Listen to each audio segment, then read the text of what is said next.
ដល់ហើយដល់ម៉ោងបាយទៀតហើយបងប្អូនអើយនេះជាសកម្មភាពកន្លែងដែលបងប្អូនយើងមកហូបបាយនៅរោងចក្រនៅទីក្រុងខេត្តឃ្លាំងយើងបាទហើយនេះជាតុក៏ដូចជាកៅអី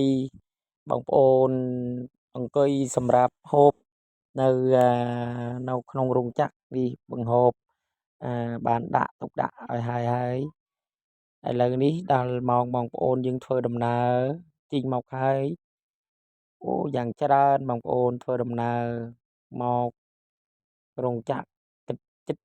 1000នាក់ណាបងប្អូន1000ប្រមាណនាក់នោះលោកសូថារោងចក្រនេះមនុស្សច្រើនណាស់ហើយសូមអរគុណបងប្អូនទាំងអស់គ្នាដែលបានតាមដានក៏ជួយឲ្យបេះដូងម្នាក់មួយផងបងប្អូនដើម្បីនឹងមានវីដេអូថ្មីៗឲ្យបងប្អូនយើងមើលបាទសូមអរគុណបាទ